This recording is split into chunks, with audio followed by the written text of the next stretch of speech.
Postcards from a Dying World, the podcast. For more than a decade, I've reviewed over 1,000 books that are mostly science fiction, horror, and bizarro.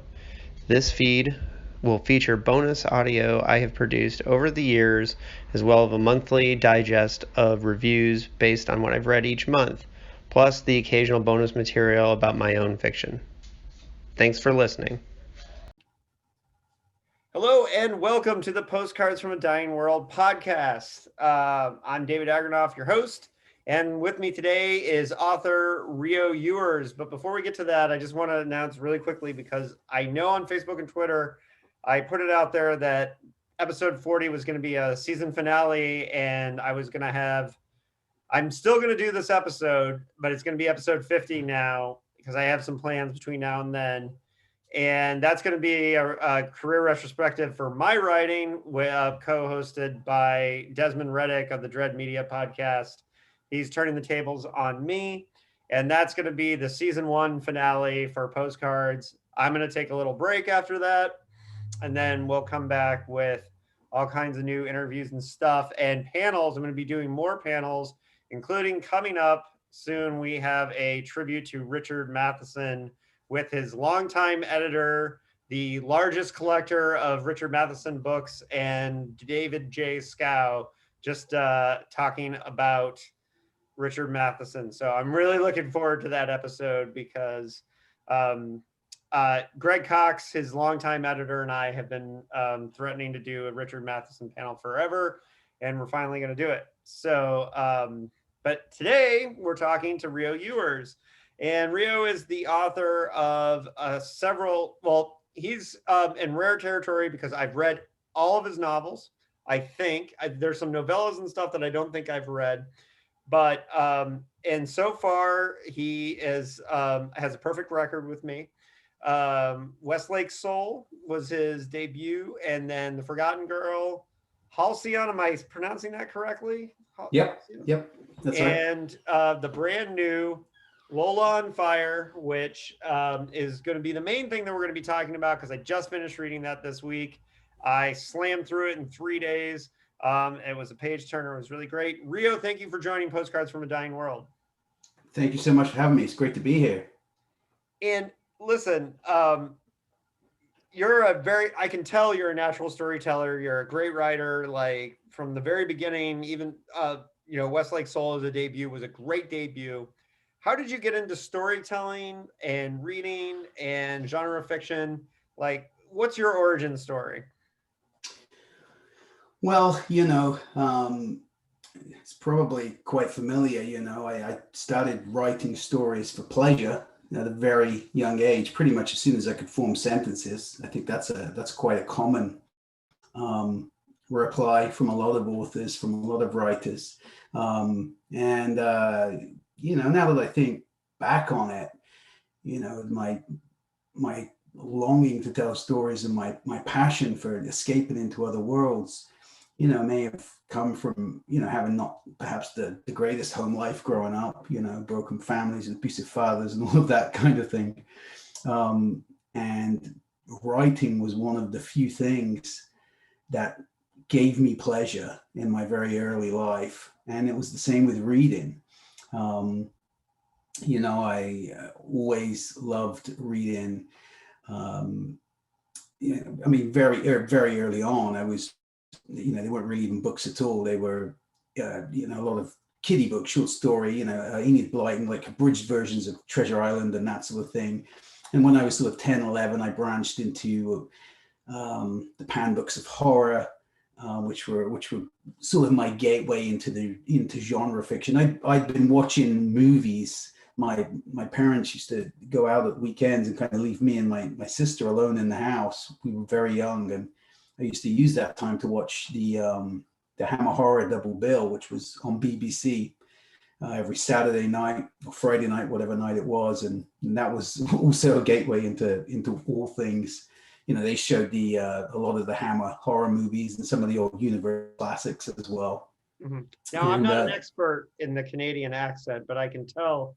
I don't believe your accent is Canadian. So where did you grow up exactly? Yeah, I grew up in the UK, Yeah. And my accent's just a little bit colored with Canadian, but it's not a Canadian accent at all.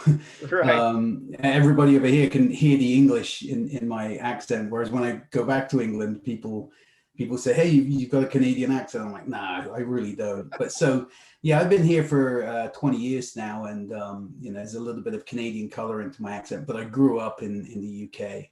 Yeah, which Right. was, where I wrote my first stories and sent off my first stories. I was probably 16 when I started writing with publication in mind, when I decided that writing books was a pretty good way to make money. And what were Turns the out I was authors? wrong. Now, I know you said that the pan horror books were a big part of it, but what were the authors that really first struck your imagination? And like, who are the ones that you feel were the most formative for you in that early writing phase?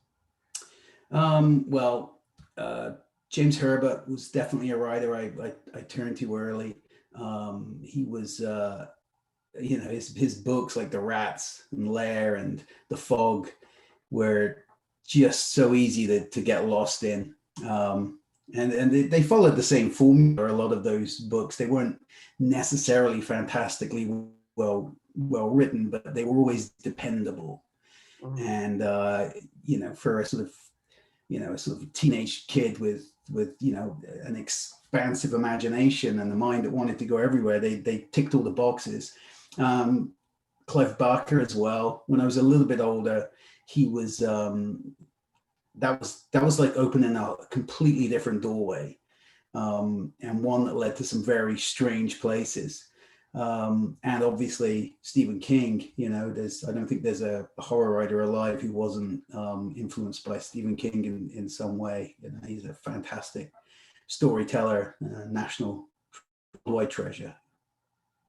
Yeah, and James Herbert, I'll say, I still think Domain, the one with the where the people that hide in the subways and from the nuclear war and they have the giant super rats, has got to be one of the greatest concepts for a novel. I'm not so sure about the execution, but my God, that Yeah, concept I still think is the bleakest concept of all time. yeah, I am a James Herbert fan. Rats is incredible, and we did read them over here. I know James Herbert is more important in England to yeah, to genre readers over there than he was to us, but we were reading him. But that's great. yeah. And I detected more of the Clive Barker influence in Westlake Soul probably than any of your other stuff, but it's subtle. But I definitely caught on to that as far as your influences go, at least as far as I could tell. But it would seem that as an adult, you have you probably have very different influences. I know I do between when I read then. I still like a lot of those authors that I would, but who would you say are some of your major influences now as a reader and writer? Um, yeah, as I got older, I started to revisit, the classics, J.D. Salinger and Graham Greene, George Orwell. I think if I, you know, consider my favorite books now, I would look at Lord of the Flies, and I would look at, 1984 and Brighton Rock, Cormac McCarthy as well. Just, my God, the guy just lights me up every time I read one of his books. Absolutely fantastic. And you know what? Like I'm inspired also by not necessarily the most famous authors, but if I get sent a book that maybe by a sort of more unknown author, and they've just followed their dream and they've put in good work, and it may not be the best book I've ever read, but that always, I mean, I find it encouraging that there's still so much talent out there coming through, Mhm. and I find that inspiring too.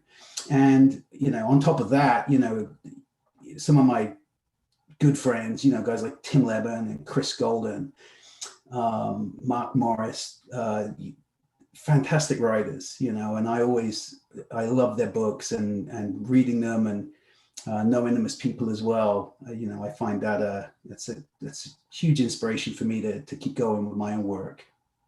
Yeah, it's been really cool lately that we've had such an explosion of people coming from the genre, like having real mainstream success in the last couple of years. And 2020 was a banner year for for horror fiction, and a lot of people that are familiar to those of us who've gone to conventions and been a part of the scene.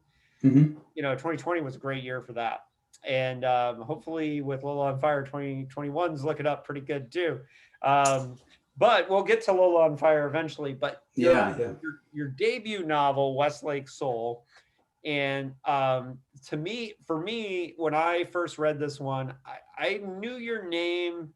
I'd seen maybe short stories somewhere or something, but I knew your name, and I saw Westlake Soul on the new bookshelf at the library when I was living in Portland, and grabbed it just because I was like, "Hey, that name looks familiar," and knew zero about the book, and that has been my trajectory with Rio Youers books, because you sold me with Westlake Soul that you were that you were talented, and I went into that one with zero. So I have never read a dust jacket or a description or a plot for any of your books before I've Good. gone into them.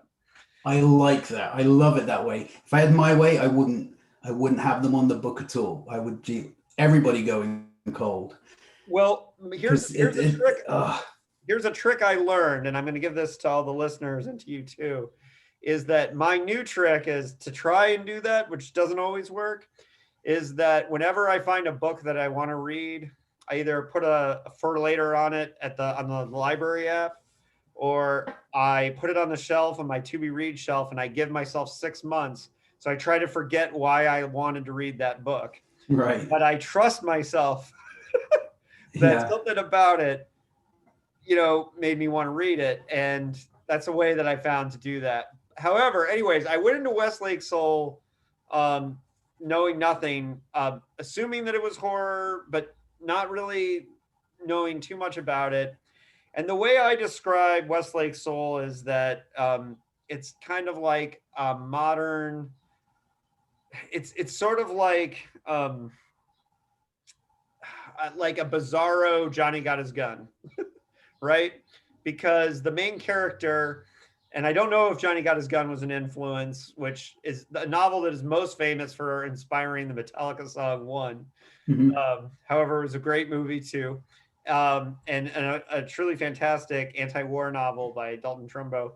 But Westlake Soul is about a surfer who's in an accident, and if my memory serves, it's been a long time since I read it, since the year it came out.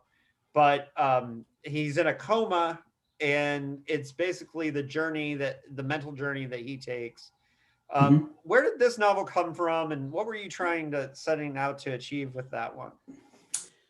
Oh, I'm afraid that I might have to be like a little bit vague on the answer, because this is a weird novel. It really feels like it sort of came from the ether. Mm-hmm. Everything about this book felt like it was just meant to happen. Even the way I got the idea, it was, that sort of half awake, half dreamed state that you're in the moment, really sort of in the few minutes before you wake up, where you're aware of sounds going on around you. And the idea came to me then. Like, I heard waves, and I heard, people shouting, and, save him, save him. And it was just, and I woke up and I had his name in my head, had almost the entire story formed in my head. And that never happens. And I got out of bed and I turned on my computer and I wrote this 1-page synopsis for what would, at the top, I still got it actually. I still got the synopsis that I wrote. And at the very top, it says, "Who is Westlake?" I didn't have a surname at the time, but I had his first name. And it was just an observation of what happens to him after he goes into this permanent vegetative state. And I guess the hook for that book, and what really drew me in, and I honestly, when I had the idea, I felt I'm never going to be skilled enough to write this book. I don't have the tools in my toolbox yet to make this work. But it kept pushing at me and pushing at me, and it was the hook of, we're there's the concept that our minds are like an iceberg, and we basically only use 10% of it, and 90% of the iceberg is unexplored territory. And for Westlake Soul, he effectively flips the iceberg, so he doesn't have access to that 10%, so he can't walk or talk. He can't communicate in any real way. But he does have access to the 90% that none of us do, and that gives him these superpowers. So he becomes, in a way, while he's in this vegetative state, he becomes a hero of sorts who can astral project, and who can communicate with his dog, and he can read his parents' mind to a certain extent. And yeah, it's a crazy quantum metaphysical journey. And in the end, I thought, I'm just going to sit down and write it. And it just happened. Like, it just came out of me. This book just poured out of me. And obviously there was a lot of research, but I never found it difficult. I never found it hard. And I wanted to get the research. I wanted to get the book read by somebody who knew about, people, who were in permanent vegetative states. And it was just a crazy thing happened where I ended actually reading. I was at a reading and reading alongside this guy, and I'd read a little bit from Westlake Soul, and he says, "Hey, I'm a nurse and I look after people in permanent vegetative states." And I'm like, you're kidding me, what I was looking for. Yeah, and I was just, he said, "I'd love to read it." Yeah, everything happened. Everything was just perfect, and then it fell into place. And it was one of those books that I look back on now, and I kind of feel like I didn't even write it at all. There was just some weird force of nature that was flowing through me at that time. And I can't give you a very clever answer, I'm afraid, about, where the ideas came from and how hard it was to write, because I'm sure it was hard to write, but I don't really have any memory of it. It kind of feels a little bit like, I don't know if you've been out like on a crazy weekend bender and you sort of come back and, 3 or 4 years later, you're trying to remember what, all the crazy things you did. And, it feels a bit like that. Like I went on this bender that lasted about 6 months. Like kind of like King riding Cujo, except for that was alcohol, but he had memory of it, right? And, well, I'm sure there was alcohol at some point, but mostly it was just this weird, just a massive flow of inspiration. And it's a very bizarre book to me even now. I'm very proud of it, but I don't know if I have any right to be. No, you do, because it's an incredible book, and it made me basically, when Forgotten Girl came out, which is my awesome segue. When Forgotten Girl came out, I immediately was going to read it because of the strength of Westlake Soul. But there was a period, there was several years between there. Well, I want to get to that too, but with Westlake Soul as a debut, like, I have a feeling that there was a couple trunk novels and things like that before that one. And when you said like you weren't sure that you had the ability to write a novel like that yet, I have one that I've been holding on to for 20 years. Hmm. And I keep looking at the research books on the shelf and go, well, not yet. And there's the fear that you could do that to yourself, right? And then jumping in and just saying you're going to do it. And there are other novels that I've written and subsequently published that there was one that I spent 15 years putting off and wrote. So sometimes you do just have to take that plunge. And I think once you decided to do that with Westlake Soul, it was just like a trajectory to the point where those of us who found the book got to have that experience. So good on you for jumping ahead and doing it. Thanks, man. Yeah. And so there were trunk novels, right? Before that, or attempts? Yeah. I mean, yeah, of course. Who doesn't have trunk novels? There's trunk novels, and then I've got trunk novels of trunk novels. Then they go back. Right. There's probably 4 or 5 books that have never seen the light of day and never will, that were just kind of me 17, 18 years old, trying on a novelist's hat and it looking ridiculous on me, and then trying another one, finally getting better. Westlake was probably my first book that was I do consider it a debut, but I had published a couple of books before then. One was with an incredibly small press in the States, and I can't for the life of me remember the name of, can't remember, but the book Yeah, was called Ever Dead. And right. I saw that title when I was looking around, and I was like, I don't remember. yeah, it's been pulled for a long time. It's not actually it's being republished, I think, later this year in Germany, which is crazy. And I finally got paid for it, which is good, because I never got paid from the micro press. But it was, and I wrote this years ago. Ever Dead, I wrote probably 23, 24 years ago. But you Crazy. probably learned a lot writing Oh, the process. So it's, do you know what, it's actually not bad, and I did polish it up a little bit, and it was my attempt at writing a commercial vampire novel. This was me being inspired by all those great Hammer horror movies I watched as a kid when my parents left me home, yeah, and I have one of those too. I wanting to just say, I'm going to do this, and it's going to have all the cliches, it's going to have all the classic vampire trope. I'm just going, and I did, and I wrote it, and I had a great time with it. And that was published by this small press. And yeah, but I don't even, you can't find it anywhere now, thank God.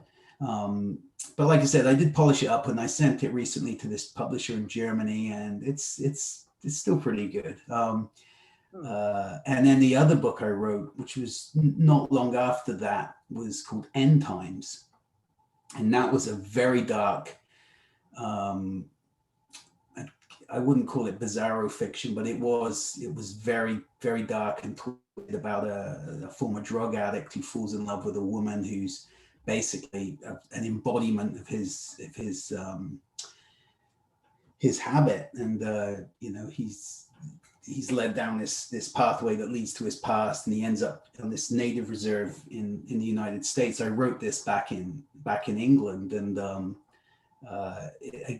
it's something that if I'd written it today, I would never publish it. But, sort of 20 or 25 years ago, whenever it was that I wrote it, it felt to me like the absolute best novel in the world, and it's not bad. It's pretty good, but there are definitely some subject. I'm not sure I'd write a book now and set it on a native reserve, not being a person who knows too much about that lifestyle. 25 years ago was a different time, and I was a different writer, and nowadays I wouldn't assume to sort of do anything like that.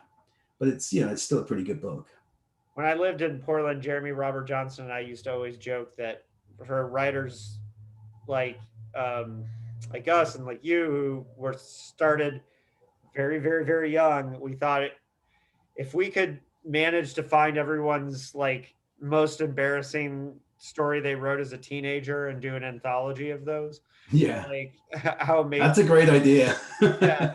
I don't know how many writers have them, but Oh God, I got plenty. And I have ours, so we've joked about it. I have one called Night in the Life of a Common Werewolf that is like an early one. Do you remember any of your early teenage like ridiculous attempts at writing?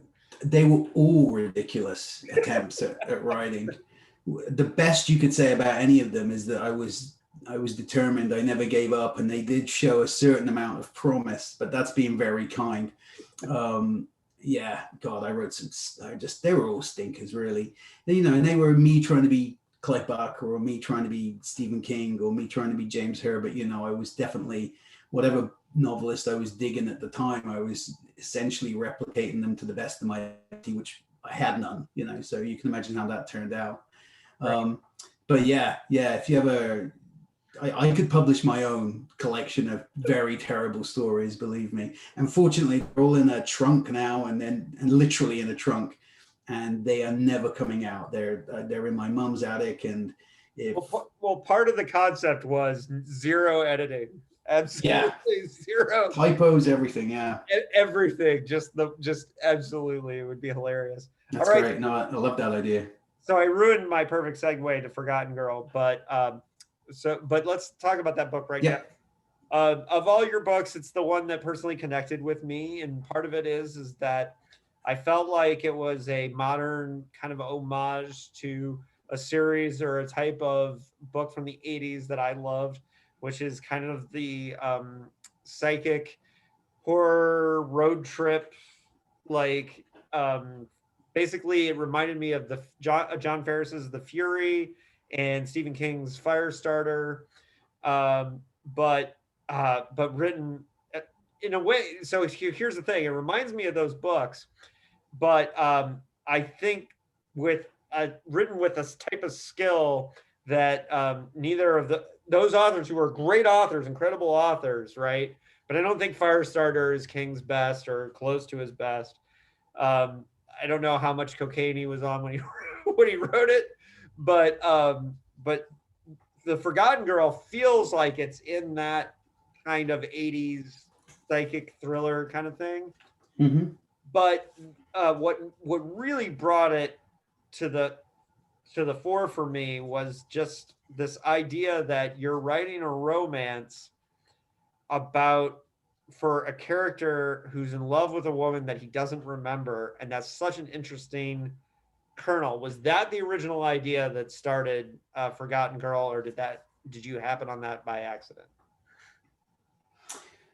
I think it was pretty much, yeah, the original idea, as I remember, was this poor guy getting the crap beaten out of him by these heavies who are looking for, this woman that he has absolutely no memory of, and I started asking questions about, the hows and the whys, and yeah, it was, and from that, the concept of him, how can you love somebody that you don't even remember, and is that even possible, and if it is, how can we make it work in a way that makes sense in a novel? So, like all ideas, they're invitations, through a doorway, and yeah, that was one that, I opened the door with great enthusiasm and ran out hard and as fast as I could.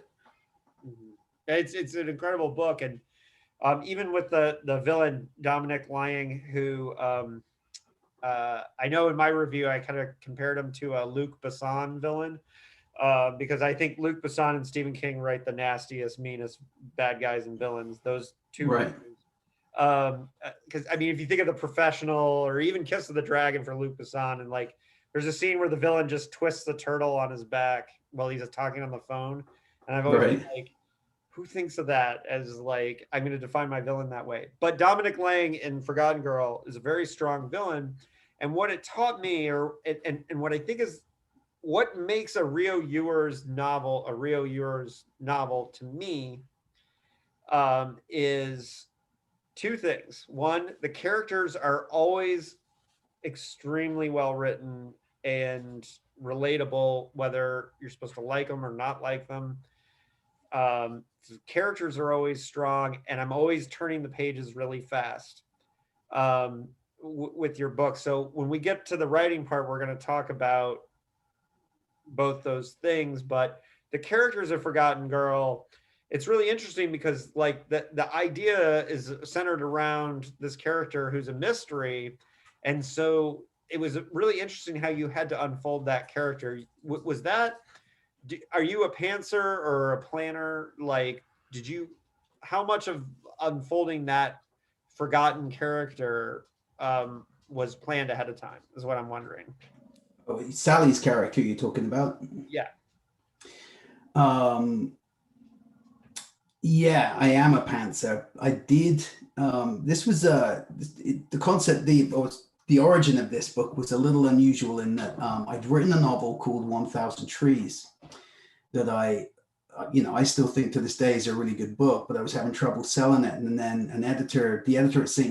Martin's Press, Jamie Levine, she read the book and she said, this book is good and it shows promise, but this isn't the kind of thing that we want to sell right now. But what else has Rio got? Why don't you have him pitch me a few ideas? And it's to my agent. And so I did, I sat down and we, came up with a few ideas. So the sketch of the Forgotten Girl was quite, the original concept was quite loose. Like I said, I had this guy getting the crap beaten out of him, and, this idea that he was chasing this girl that he loved but didn't remember. But not too much else was sort of thrown down in this initial pitch, but there was enough there for Jamie said, there's something about this book, that's the one. And so she ended up buying it. And I sold a novel that I didn't know too much about, which was a bit scary because now I got to write it. And certainly, Sally's character, I mean, just I didn't have too much of her fleshed out in my head. All I knew is that she would have to be somewhat understated in order to stay under the radar, so I wanted her to kind of feel very natural, very normal. And she was definitely a character like Dominic Lang who grew as the book went on. I pretty much had Harvey in my head. I kind of wanted him to be, not dissimilar to Westlake Soul in a way, in that he's just kind of a sort of friendly, lovable guy. He could be your brother or your cousin or your best pal, and someone that you could relate to in that way because everybody knows someone like that. And I think that's one of the reasons why Westlake was, it's such a well-received book, is that, everybody's got a Westlake Soul in their life. And I think everybody also has someone like Harvey that they know, just this kind of lovable guy who's, he was I pretty much had him down, but the other characters needed a bit more, seat of the pants, hope and praying.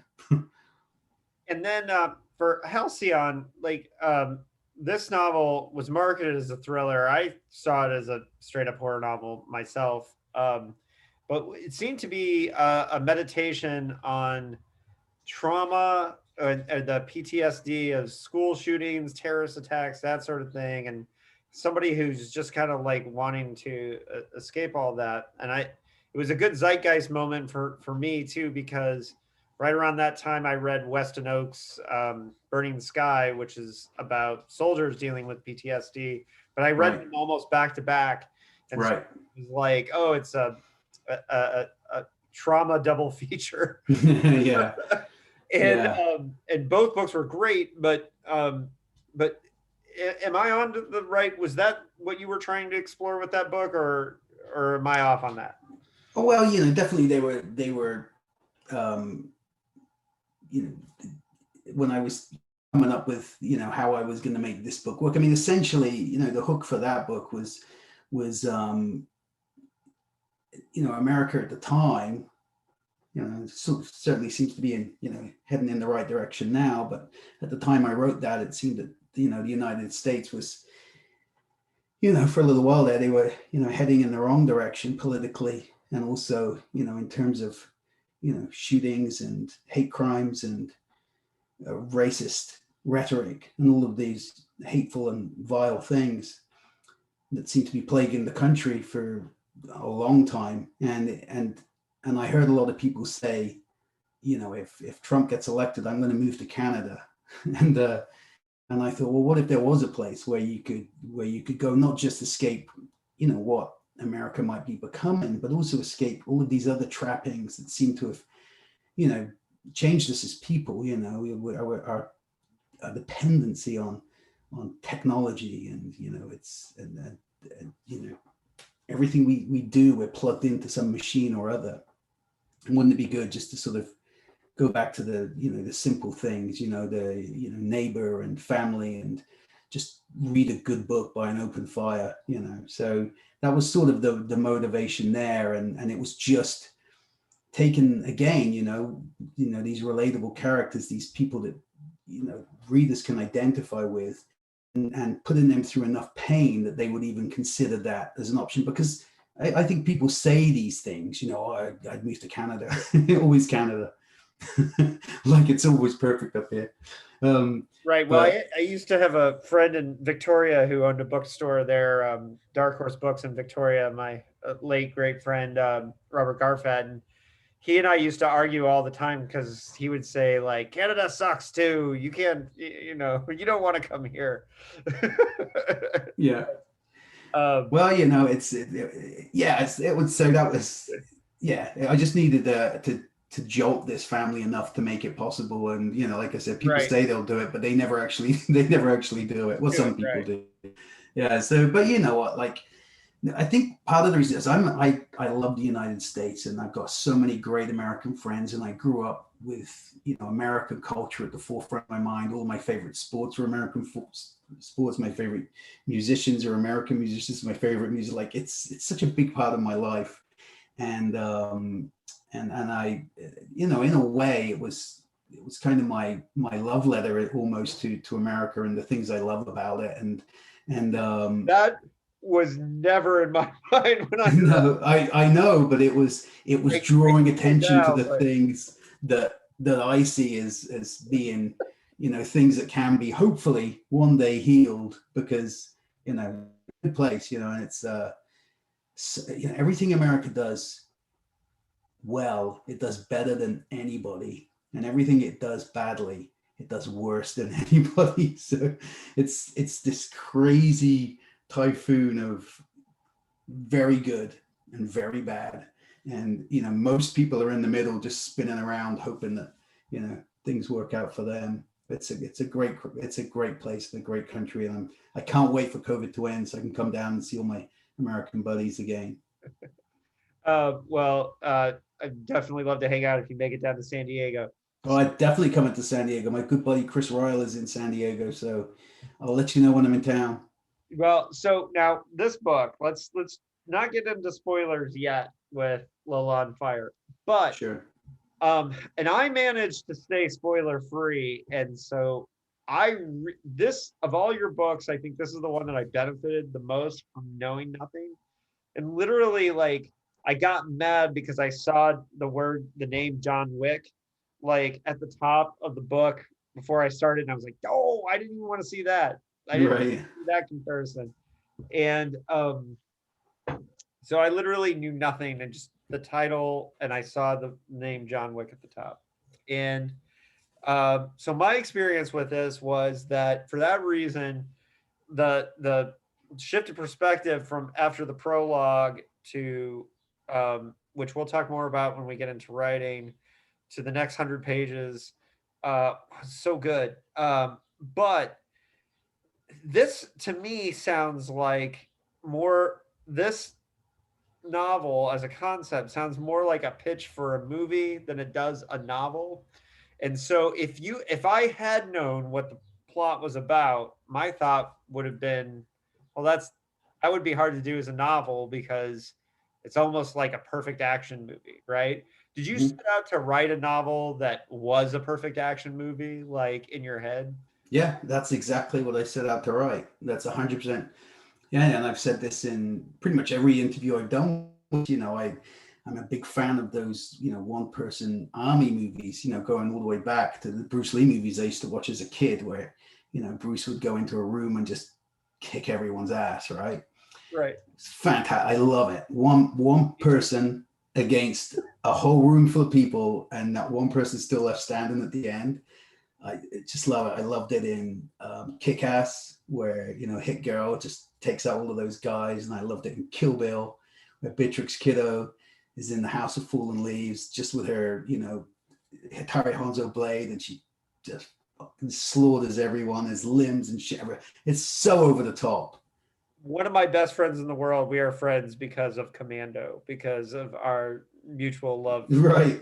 It's cool. I get it. I get it. Yeah. John Rambo was a big hit at the same time that Commando came, and I'm such a big fan of that. And I know it's goofy. I know it's over the top, but I watch movies like this, like Kill Bill and John Wick, with this huge grin on my face, because there is obviously this sort of visceral rush of like, oh man, I'd love to kick ass like that.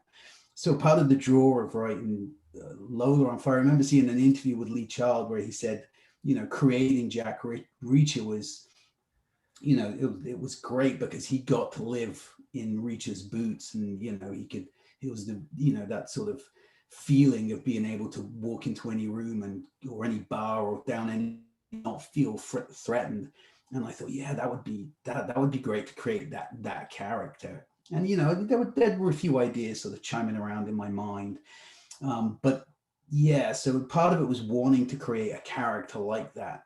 And another part of it was loving these movies and thinking, how can I do that and throw it in the pages of a novel?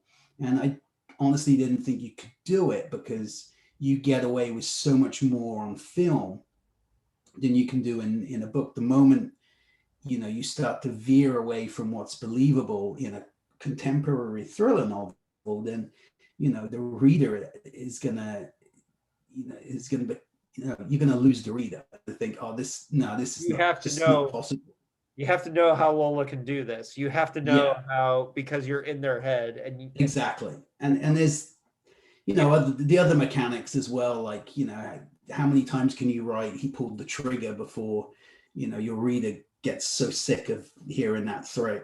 It's like you've got to choose your moments, right? And I thought it just can't be done. And then I thought, well, you know what? I really want to try it anyway. But like with Westlake Soul, what the hell, man? I'm just going to do it. And I found that it was, again, by creating characters that hopefully the reader could relate to and identify with, and that felt like they were, truly breathing on the page. You pull the reader in, and then that gives you a little bit more license to get away with some of the more off the wall aspects of what Lola on Fire is. So yeah, definitely an action movie in book form. 100% my motivation. Good catch. yeah. Well, I'm not gonna talk too much about myself. I got one of those too, and that's one of the the fun things is. But I think the '80s action movie vibe. It's like it's a very fun, like it's like a slip, like something that's slipping out of your hands when you're writing as a narrative, and you're trying to grab it, and it keeps, and it's very fun because you're like, I want this vibe, I want to do this, but to do it in a narrative structure is very hard, and that's one of the reasons why when we get into writing, into the spoilers, I was very excited to talk to you. As I was reading this, I was like, because I had been kind of mulling over a break for the podcast, and when I was reading this, I was like, no, I gotta talk to this guy about Yeah, writing this book. that's good. Uh, Yeah, no, and the other thing as well is, this was for everything I've written before. Lola on Fire has some paranormal or supernatural or genre based element, or straight horror even. And this was the first short story, first of anything I've ever written, I think, where there's no supernatural or horror element at all. It's pure thriller. It's marketed thriller. You'll find it in the thriller section. It's and that was a challenge, and and I enjoyed every moment of it. Yeah. yeah, no, it's great. And so now there's a special cameo in this book. It's a road trip story too. So their characters are traveling around, and they end up in Bloomington, Indiana, which is my hometown. Yay. Yeah, and so I was just reading, and all of a sudden you mentioned the character of Renee, who they're trying to track down. I believe is uh, aunt, uncle, or an aunt. I'm sorry, or family relation of some Yeah, second cousin. Yeah. second cousin. That's right. And she lives in Bloomington. And now I could quibble a little bit with the idea that somebody would live in Bloomington and work for the Indianapolis Colts, because the Colts facility is on the north side of Indianapolis, and that would be an awful commute. However, I was surprised when okay, first of all, you mentioned the downtown library. I spent years getting books from that library. I still owe money to that library. So that was fun. But there's also one of the most important turning points of the novel takes place in a park, Bryan Park, which is the park I grew up playing basketball and shooting hoops. And I still shoot hoops there when I go home to visit family, because it's really close to where my stepmother lives. And so, like, that was really cool for me. That was like a neat thing. Bryan Park, did you Google parks in Bloomington? Did you research Bloomington, or how did that happen? How did Bloomington happen in this book? Yeah. I have to know. Yeah, I mean, some of the locations. I mean, some of the locations in the book are real places like Bloomington, and then others like Carver City in Pennsylvania are fictitious.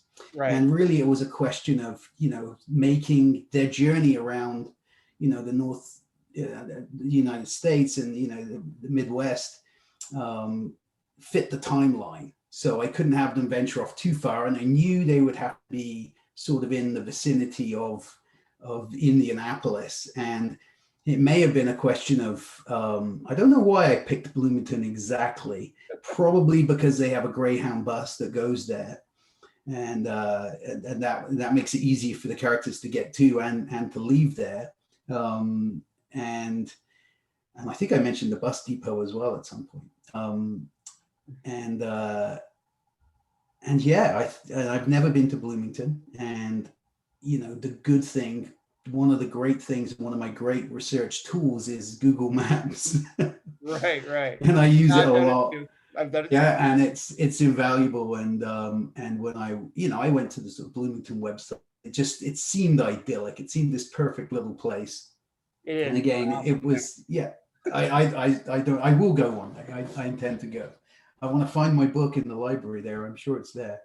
Yeah, it fit, the timeline, and it fit the geography. And I think I picked Bryant Park because, it had like, basketball hoops, and I wanted to explain it a little bit. And I saw pictures of the park, and I thought, okay, there's a little running track, and, they could walk around the track, and it just seemed to fit. And it was, there was I don't have a personal reason for picking Bloomington or Bryant Park. It was just, everything seemed to come together nicely. Again, seat of the pants. When you're seat of the pants rider, you got to sometimes go with what you're given. And it worked out nicely. And I think somebody else said they were from Bloomington and they'd read it, and it was a real thrill for them to see their hometown mentioned. So it's good. And it's nice, represent, right? Well, yes. And let me tell you, the Bryant Park basketball courts are kind of legendary. They have great pickup games. So, oh, great. Yeah. So, in fact, just Bryant Park being there was really neat for me, because like when I kind of read that, my eyes kind of was like, the library. I was like, okay, everybody knows there's a library in a town, Right. And then, but with Bryant Park, I was like, whoa. And then I wondered, has he actually been to Bloomington, or right? like, And then I remember, like, I've done the same thing too. I've written a lot about Seattle, and I have been to Seattle, but right. Google Maps, and it's been my friend writing about Seattle. Well, that's, again, and you've got to be given some sort of creative license as well. And, I know the sort of famous thing is write what you know, but my God, how constricting is that, Yeah. Right to escape. That's what I say. Go different places. Yeah. Well, as a Hoosier from Bloomington, I really appreciated that. And just the Bryant Park thing just really good. Yeah. Well, I had that little personal moment for you. So I found that. That's great. Yeah. And I'm glad I represented it nicely, and that you didn't turn around and say, hey, that's not what it's like. You suck. Yeah, exactly. No, I was appreciated that. The commute working for the Colts thing was the only thing that I was kind right. Oh, shit. Well, maybe somebody from Indiana like would have called BS on that. That was the only. But you know what? It's not impossible. And there you go. We'll take it. And listen, plenty of people. There are people, especially there's a lot of people that work on the south side of Indy who live in Bloomington, because they'd much rather live in Bloomington. Right. And the funny thing is because people like, that's an hour commute, and it's like, but they've made more lanes of the highway, so more people do it probably now than in the past. So you're gonna get away with it. I'm gonna get away with it. I've already decided. All right, so if you're listening to this point and you haven't read Lola on Fire, just know that it comes highly recommended from me. I think, well, Forgotten Girl might be my favorite of your books. Like, I don't know, Lola on Fire really, I read it all in 3 days. It's 400 pages, and I read it in 3 days. And I was still going to work and achieving things in my life. I wasn't. So I somehow flew through this book really, really fast. It's a quick read, and it's very propulsive. The characters are great. But now we're going to start talking about spoilers, and we're going to get really nitty gritty, nuts and bolts about writing this book. And so one of the really extreme transitions in this book was, you talked about like that fun kind of off the wall feel that 80s action movies and one man army movies have. And that this prologue to this book is dialed to 11 Spinal Tap style, like with all that fun stuff. But there's a big shift Yeah. after the prologue because we're no longer with Lola. And so, speaking to somebody who read this with going in totally cold, for the 100 pages after that, it's a very different vibe because it's becomes a character story about Brody and Molly. And really, if you go into it cold without reading the Dust Jacket, you're like, who the fuck are these kids? What do they have to do with Lola? But because they were interesting characters, I got into it. So let's talk about that transition and writing that transition, and maybe writing the prologue. I know that's a lot, but let's No, I start got it. with the writing. You knew you were going for that off the wall style, that Elmore Leonard kind of like, Yeah. yeah, thing for the prologue, but you knew it was just for the prologue at that point, right? That was the plan.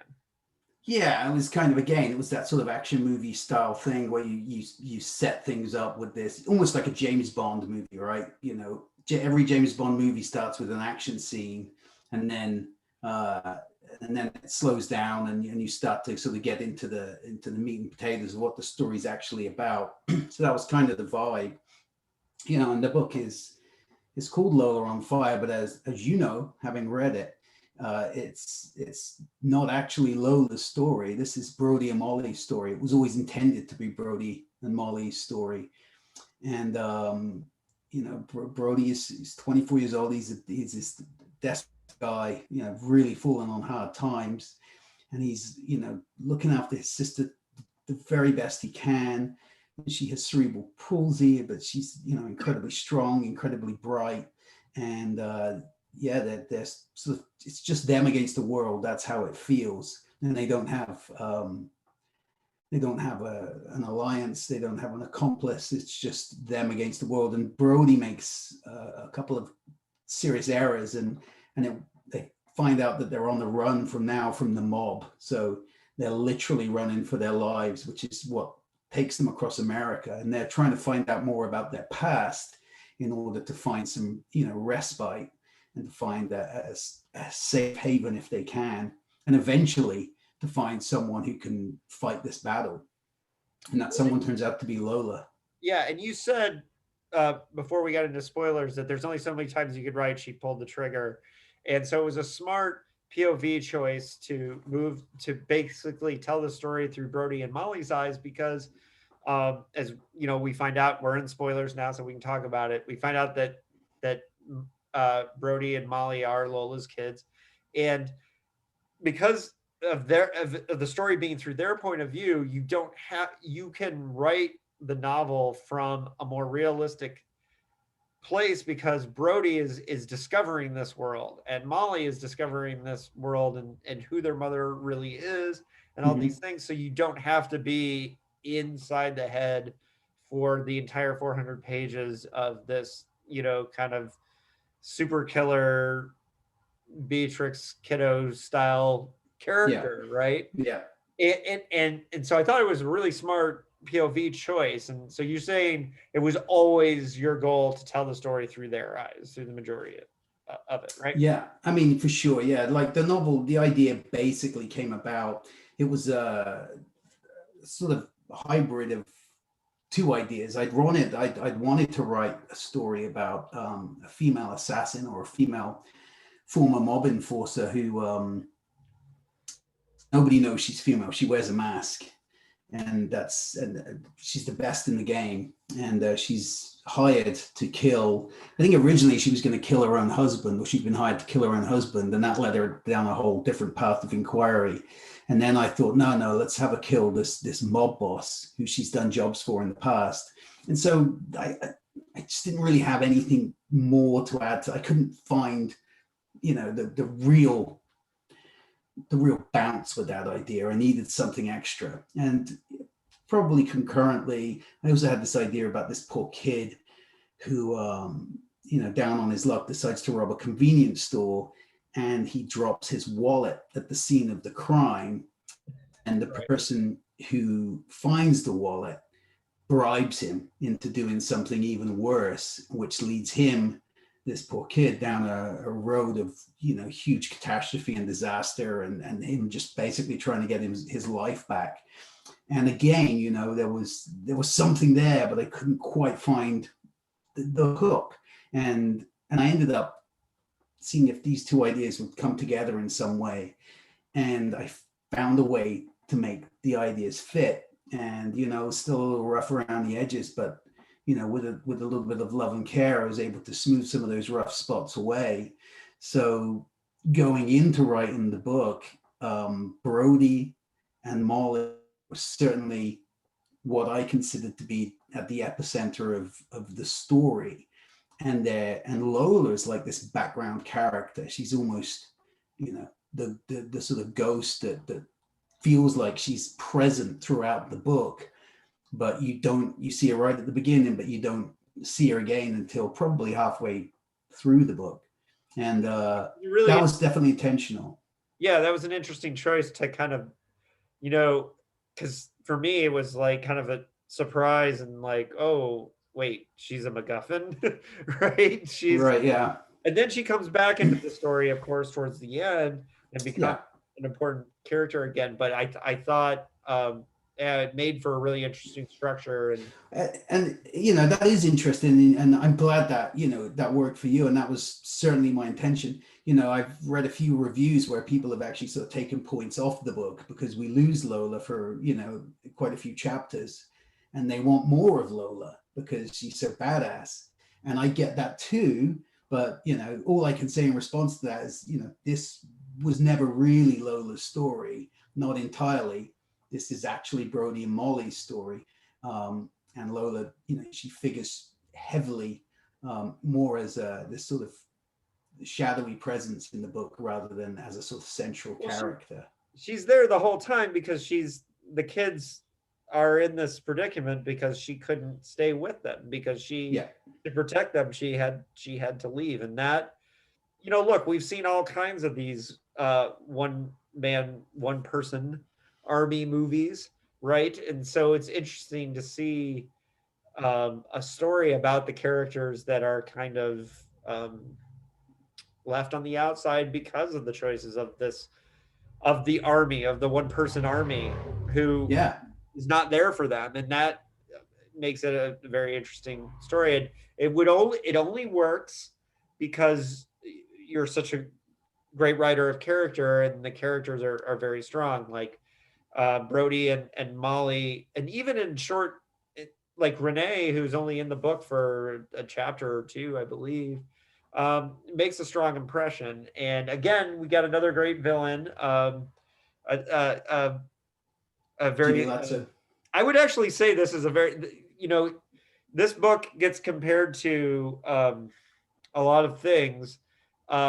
And I'm not sure everyone would see this as a compliment, but no, this is a compliment coming from this guy.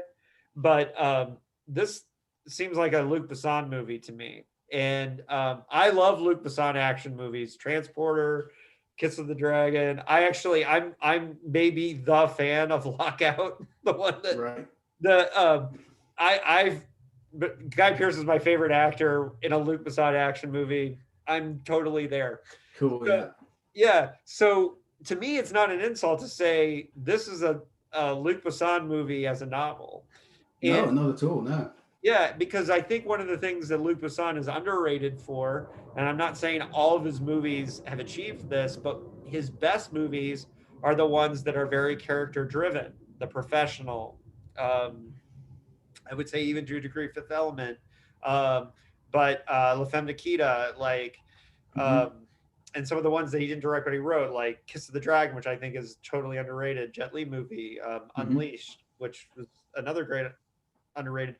There's a lot of Luc Besson, but the reason I say this is because when I was reading this, I resisted making the comparison to Luc Besson in my review because I know not everyone feels the same way that I do about Luc Besson movies, but I am very affectionate for Luc Besson movies. So when we get the chance to talk about it, I'm going to say, in all the best ways, this is a Luc Besson movie in novel form, in my opinion. And one of the reasons why is you've got Jimmy Lazzo, who's like a despicable, awful villain. He's just a bad guy. He's just a really Yeah. bad guy. Talk about writing Jimmy Lazzo and his role in this. Well, as much as I wanted, this movie to feel like an action film, I've always loved movies like Scarface and TV shows like Sopranos, and I love those kind of mob-based movies, Goodfellas and such. And I wanted Jimmy to feel like he stepped right out of like Goodfellas. I wanted him to be that wise guy, that Italian wise guy, and very dangerous, very charismatic, used to getting things his own way.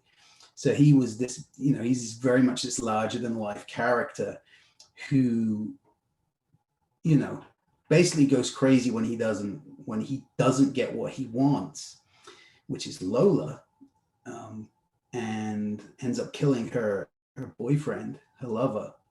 And that's when Lola decides that she's going to exact her revenge, her fiery revenge. But that only makes Jimmy more dangerous.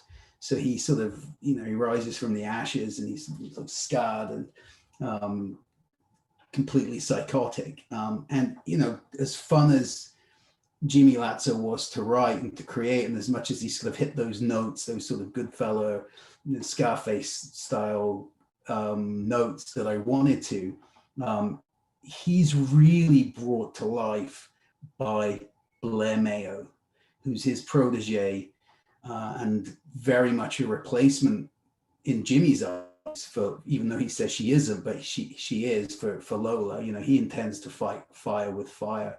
And it's the partnership of Blair and Jimmy that I think makes Jimmy's character more interesting, because he actually can't fight this fight himself. He needs the ammunition to be able to take on Lola. So that says something about Jimmy, his cowardice and his fear. He's hiding behind Blair Mayo, who's this fantastically able woman, who he's basically enrolled to once he finds Lola, to take her out. So Jimmy was he's definitely he definitely ticked all the boxes for me in terms of the kind of character I wanted to create.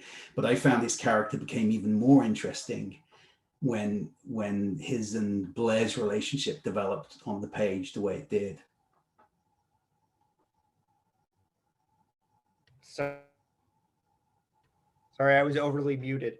That's okay. So Blair, yeah, I wanted to get into this because to me, the most important thing in storytelling, I come from the Shane Black school of parallels and reversals, that everything is parallels and reversals. And so the parallels between Blair and Lola are obvious, and they're ones that I talked a lot about in my review. And they're important, but there's also, and one that occurred to me since we've been talking that I kind of wish I had written about in the review, is that there's also a parallel tract that sets up a reversal with how Lola she intentionally destroys Jimmy's life. She unintentionally destroys her children's life, right?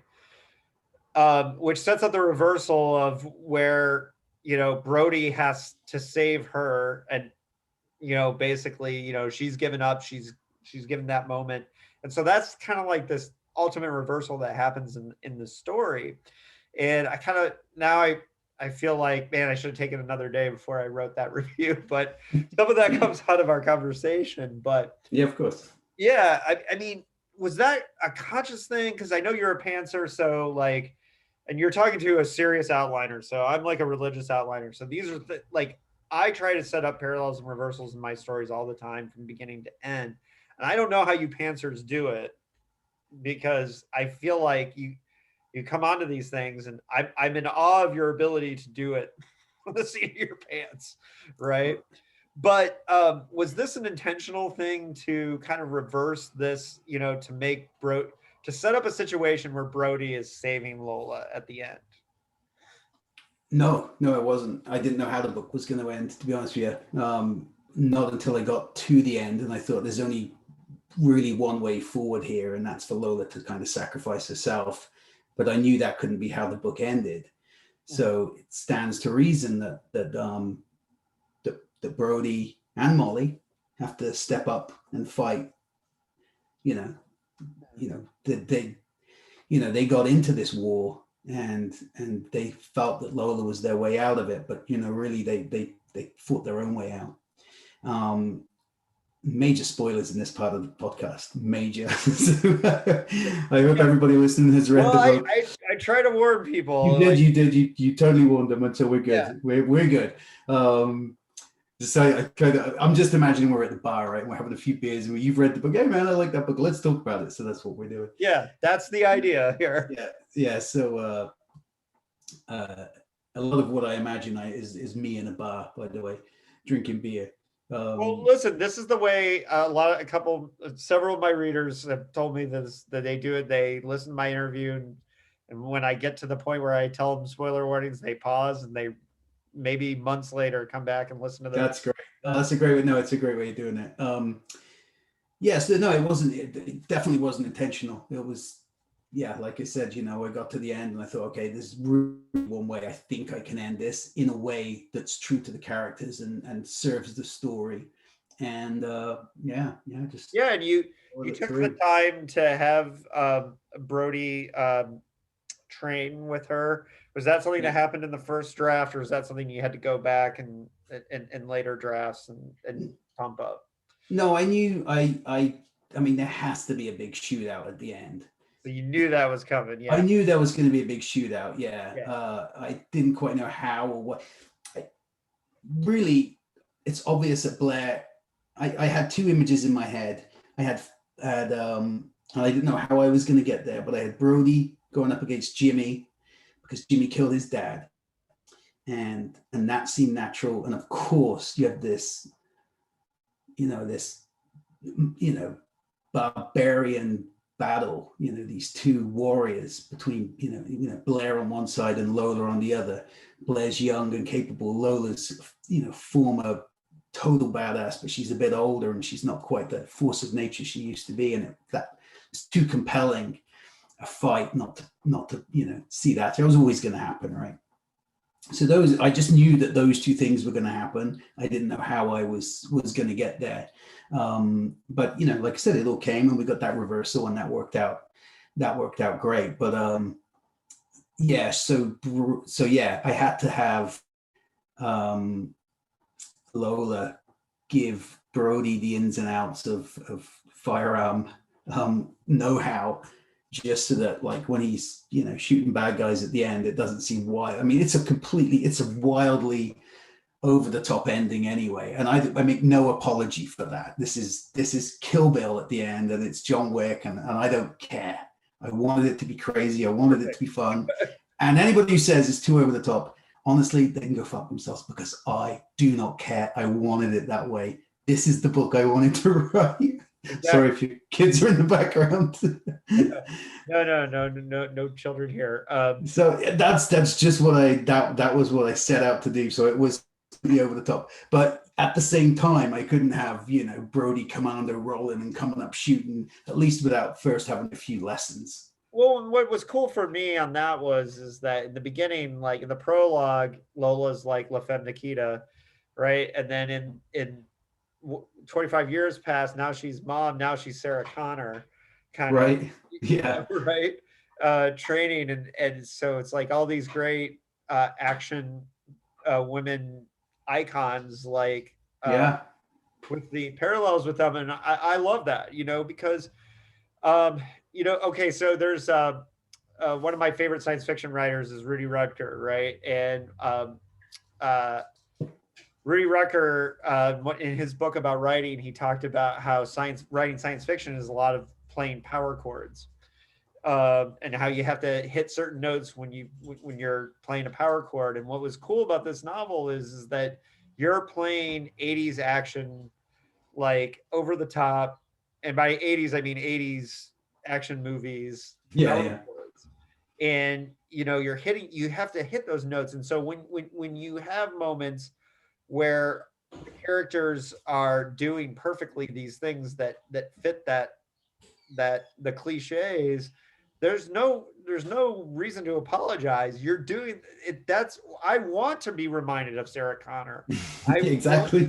I want to be reminded of La Femme Nikita and all these things. I want that when I'm reading a book like this.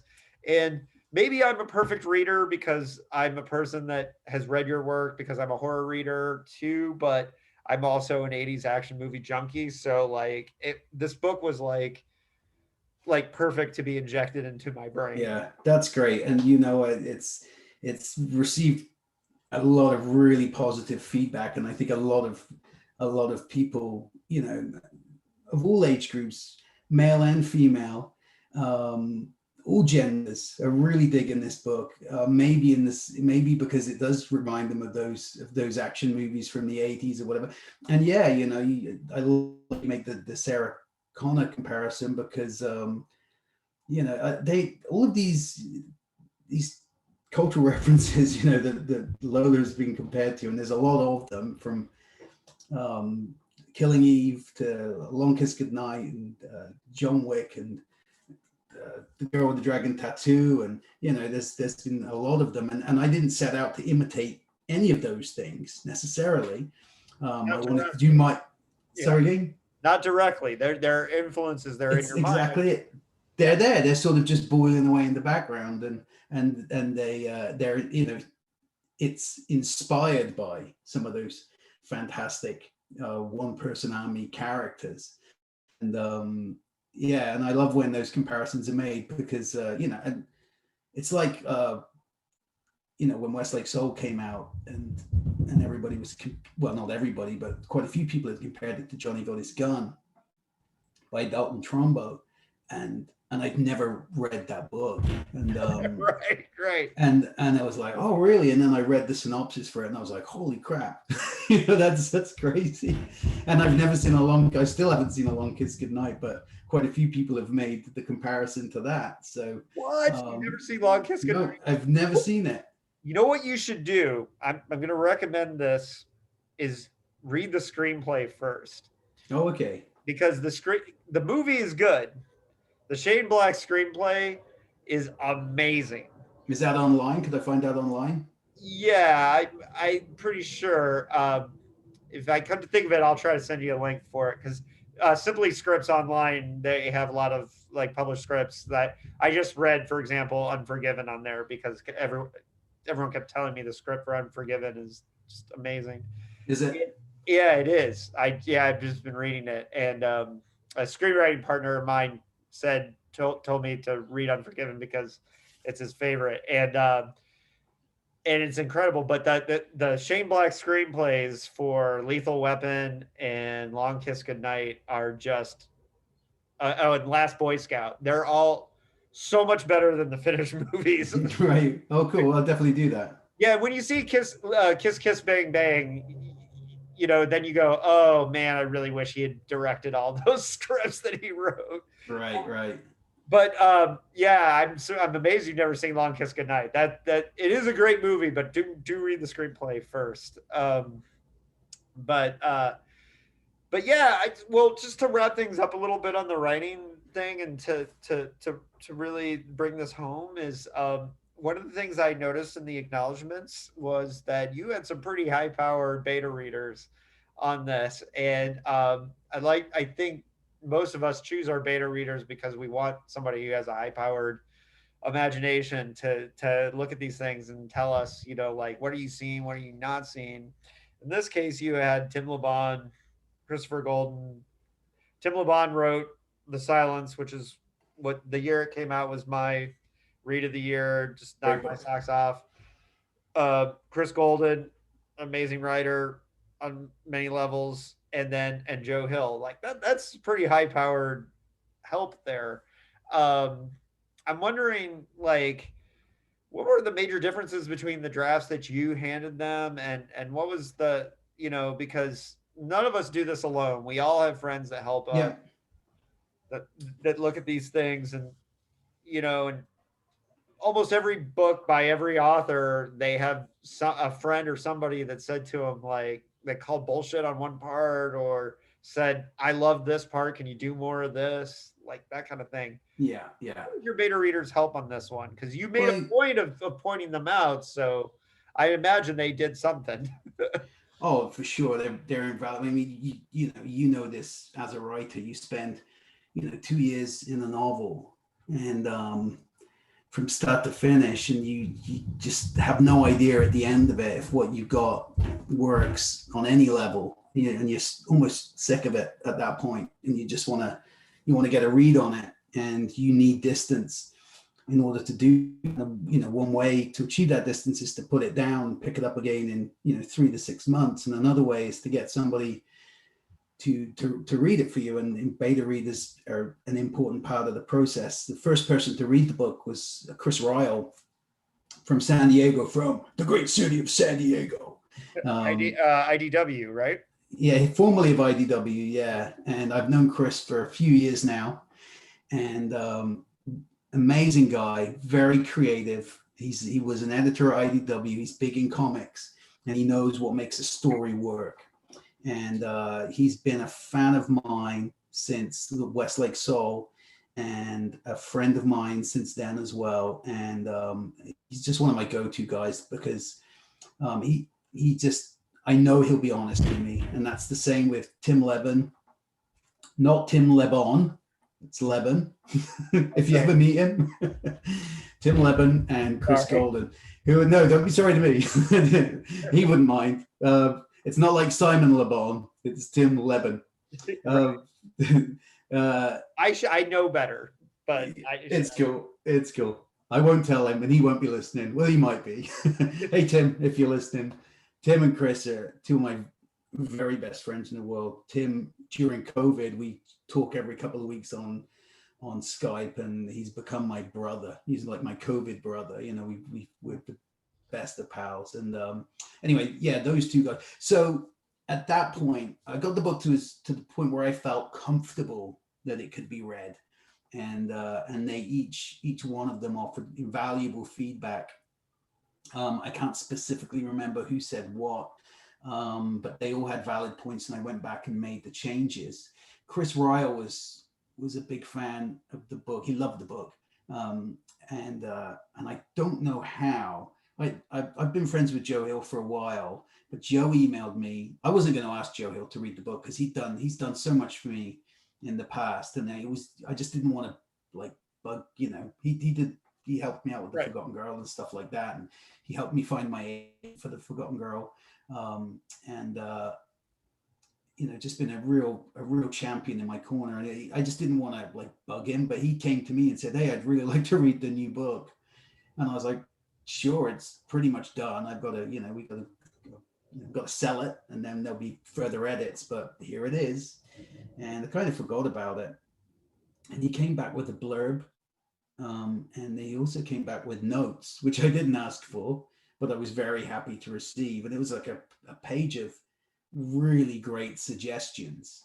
At that point, the book had already gone off to my agent. My agent had since submitted it to a number of editors, and I thought to myself, well, if the book sells, then I'm going to implement as many of Joe's changes as I can, and that the editor, whoever buys it, agrees with. So there were a few sort of minor cosmetic changes, and then an editor did buy, obviously, Jen Burrell, William Morrow, who happens to be Joe Hill's agent anyway. And I said to Jen, listen, these are some of the things that Joe suggested. What do you think? And she agreed that they were good changes.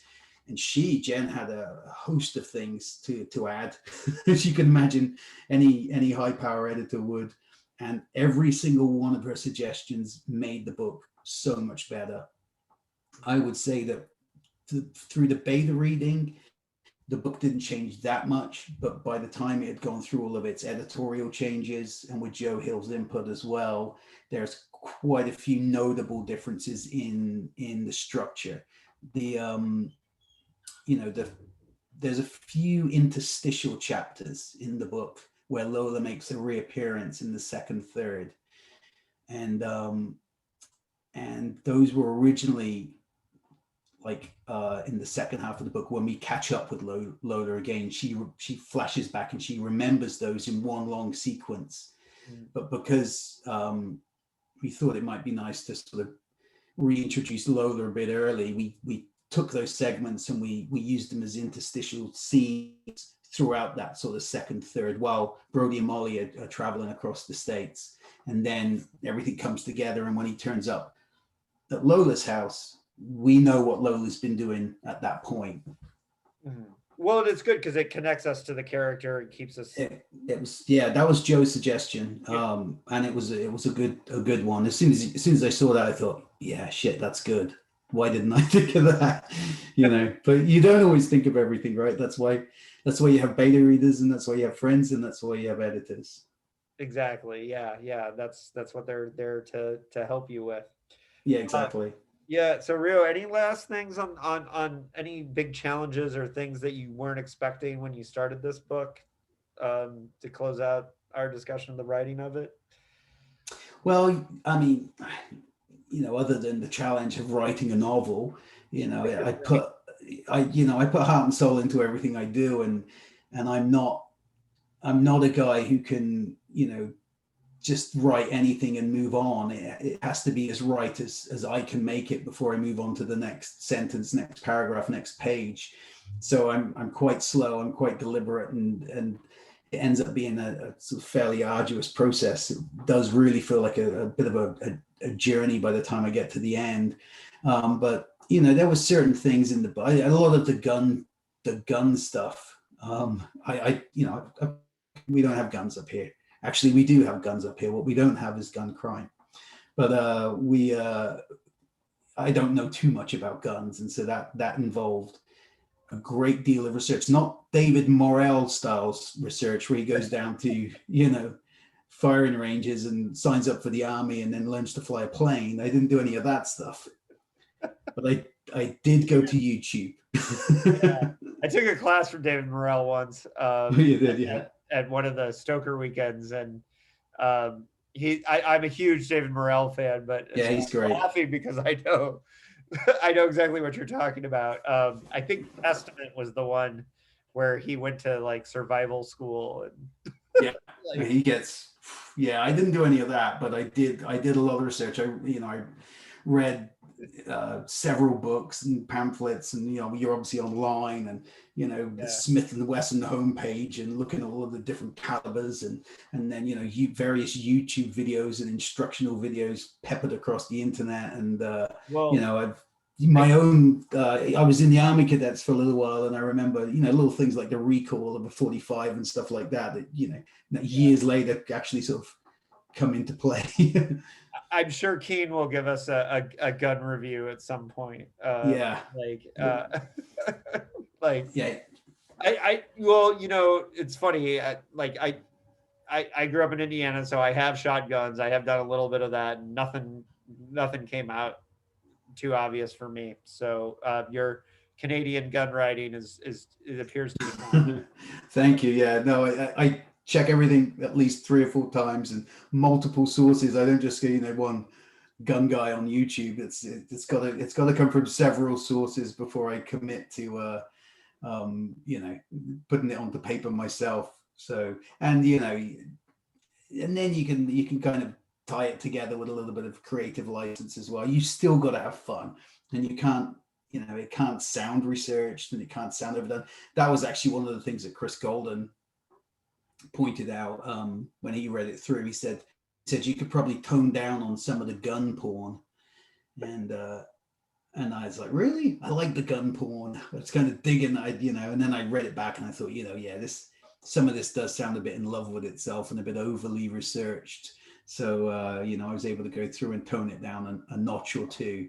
I cannot confirm nor deny that I have gotten the same note from an editor before. Oh, cool. There you go. Yeah. That's funny. Yeah, I think I have. Well, okay, the neighbor's practicing a saxophone, so that may be a sign that we should start to wrap things up. But I love this book. I thought it was great. Thank you, man. Thank you so much. I can't say enough about it. If people, you're on Twitter and all that, it'll be in the show notes. But is there anything you want to leave people with talking about the writing of this book? I think we've covered pretty much everything. Just hopefully people go out and read it and enjoy it, and like yourself, leave a review wherever you leave reviews, spread the word, and hopefully I'll be back to write another book very soon. Yeah, and I'm sure I'll be interested in talking to you at that time too, because Sure. I loved everything that I've read so far. So Rio, I really appreciate the time. Um, uh, this book was fantastic, and I mean it with all my heart. Luc Besson movie. That's a compliment coming from me. That's great. I'll take it. Thank you, my friend. All right, so listeners, definitely check out, or well, if you got this far, you've read Lola on Fire, or you're doing life wrong. Um, but I appreciate the time, everybody, and we'll try to track Rio down on his next book. So thanks for joining me. My pleasure. Thanks so much.